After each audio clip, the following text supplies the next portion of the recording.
Hello friends, welcome to home food recipes. આજે આપણે બનાવીશું કેરાલાનું ખૂબ જ ફેમસ એવું પૌવા અને કેળાનો મિલ્કશેક, જે એકદમ ડિફરન્ટ રીતે બને છે અને ખાવામાં ખૂબ જ હેલ્ધી હોય છે. નોર્મલી આપણે બધા જ મિલ્કશેક પીતા હોય છે, પણ આ મિલ્કશેકને આપણે ચમચીથી ખાવો પડે છે. જેટલી અલગ એને બનાવવાની રીત છે, એટલો જ અલગ એનો સ્વાદ પણ છે. જો તમે આનાથી પહેલાં ક્યારેય આ પૌવા મિલ્કશેક બનાવીને ના ખાધો હોય તો એકવાર આ રેસીપીને ચોક્કસથી ટ્રાય કરજો. એ ખૂબ જ ટેસ્ટી લાગે છે. તો ચલો એને બનાવવાનું શરૂ કરીએ. સૌથી પહેલાં આપણે પૌવા શેકી લેવાના છે. તો ગેસ ઉપર એક પેનમાં આપણે અડધો ચમચી ઘી ઉમેરીશું. ઘી બસ આપણે પૌવા શેકાય એટલું અડધી ચમચી જ લીધું છે, વધારે ઘી નહીં લઈએ.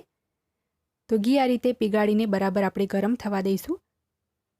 ઘી ગરમ થઈ જાય એટલે આપણે એની અંદર અડધો કપ જેટલા પતલા પૌવા એડ કરવાના છે. જે નાયલોન પૌવા આવે છે આપણે એ લેવાના છે. આની અંદર જે બટાકા પૌવા બનાવવાના જાડા પૌવા આવે છે એનો યુઝ નથી થતો. તો સતત હલાવતા રહીને પૌવાને આપણે થોડા લાઇટ બ્રાઉન થાય ત્યાં સુધી શેકી લઈએ. અહીંયા તમે જોઈ શકો છો, પૌવાને મેં સતત હલાવતા રહીને આ રીતે ઉલટ પલટ કરતા રહીને થોડા લાઇટ બ્રાઉન થાય એટલા શેકી લીધા છે. એકદમ આપણે પૌવાને લાલ નથી કરી દેવાના. બસ 2 જ મિનિટમાં આ રીતે પૌવાનો થોડો લાલ કલર આવી જશે. તો હવે આપણે ગેસ બંધ કરીને એને સાઈડ પર મૂકી દઈશું. હવે એક બાઉલની અંદર આપણે કેળા મેશ કરી લઈએ. તો અહીંયા મેં 2 મીડિયમ સાઇઝના કેળાને છોલીને લઈ લીધા છે. એને આપણે ચપ્પુથી આ રીતે મોટા મોટા ટુકડામાં કટ કરી લઈએ.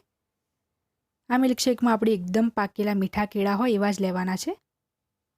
1 ટેબલસ્પૂન જેટલી આપણે એની અંદર ખાંડ ઉમેરી દઈએ અને કાંટા ચમચીની મદદથી આપણે કેળાને આ રીતે મેશ કરી લઈશું. આ કેળાને મિક્સરમાં પીસીને બિલકુલ પણ એનો પલ્પ ના બનાવો, નહીં તો એકદમ પતલી પેસ્ટ જેવું બની જશે. આ રીતે જ આપણે કાંટા ચમચીથી જ એને મેશ કરીશું. તો એકદમ મિલ્કશેક પીતી વખતે વચ્ચે વચ્ચે જે ચંક્સ આવશે ખાતી વખતે, એનાથી મિલ્કશેક એકદમ ટેસ્ટી લાગશે. તો તમે જોઈ શકો છો, કેળાને મેં સરસ અહીંયા મેશ કરી લીધા છે. હવે અહીંયા મેં એક મોટી સાઇઝનો ગ્લાસ લઈ લીધો છે. એની અંદર આપણે મેશ કરેલા બંને કેળા એડ કરી દઈએ. આ ગ્લાસ એકદમ મોટી સાઇઝનો છે એટલે એક મોટો ગ્લાસ પૌવા મિલ્કશેક બનશે. જો મીડિયમ ગ્લાસ હશે તો 2 ગ્લાસ બની જાય છે. હવે આપણે કેળાની ઉપર જે પૌવા શેક્યા હતા એ ઠંડા થઈ ગયા છે. તો 1/4 કપ જેટલા પૌવા આપણે અત્યારે એડ કરી દઈએ. બાકીના આપણે પછી એડ કરીશું. લેયર બનાવવાનું છે આપણે. તો પૌવાની ઉપર આપણે શેકેલા સિંગદાણા એડ કરી દઈશું. ધીમા તાપે પેનમાં સિંગદાણાને મેં શેકીને ઠંડા કરીને છોલીને 2 ભાગ કરી લીધા હતા. તો 2 ટેબલસ્પૂન જેટલા આપણે સિંગદાણા એડ કર્યા છે શેકેલા. હવે એની અંદર આપણે ઝીણા સમારેલા ફ્રૂટ્સ એડ કરીશું. જેમાં અહીંયા હું અત્યારે ચીકુ અને દાડમના દાણા એડ કરું છું. જો તમારી પાસે સફરજન કે પાકી કેરી હોય તો તમે એ પણ ચોપ કરીને એડ કરી શકો છો. હવે એની અંદર આપણે મીઠું દૂધ એડ કરવાનું છે. દૂધને મેં ખાંડ ઉમેરીને ગેસ ઉપર એક ઉભરો આવે ત્યાં સુધી ઉકાળી લીધું હતું. એ પછી ટોટલી ઠંડુ કરીને રૂમ ટેમ્પરેચરનું મીઠું દૂધ એડ કર્યું છે. અત્યારે 1 કપ એટલે કે 200 ml જેટલું દૂધ એડ કર્યું છે. બાકીનું પછી ઉમેરીશું. 1 ટેબલસ્પૂન જેટલી કલરફુલ તૂટી ફૂટી એડ કરી છે. 2 ટેબલસ્પૂન જેટલા આપણે ટુકડા કાજુ એડ કરીશું. ફરીથી અહીંયા હું અડધી ચમચી જેટલી તૂટી ફૂટી એડ કરું છું. હવે આપણે ફરીથી જે આપણા પૌવા હતા એ આપણે 1/4 કપ જેટલા એડ કરી દઈશું. ટોટલ આપણે અડધો કપ પૌવા લીધા હતા શેકવામાં, એ બધા જ આપણે એડ કરી દેવાના છે. પહેલાં આપણે 1/4 કપ એડ કર્યા હતા, ફરીથી 1/4 કપ એડ કર્યા છે. ફરીથી આપણે થોડું મીઠું દૂધ એડ કરીશું 1/4 કપ જેટલું, અને 1 સ્કૂપ જેટલું આપણે વેનીલા આઈસ્ક્રીમ મૂકી દઈશું.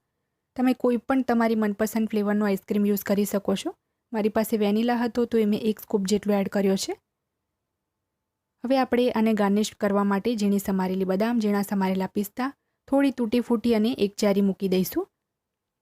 આપણો કેરાલા સ્ટાઇલ પૌવા મિલ્કશેક બનીને તૈયાર છે. એકવાર આ રેસીપીને તમે ચોક્કસથી ટ્રાય કરજો. એ ખૂબ જ ટેસ્ટી અને હેલ્ધી રેસીપી છે.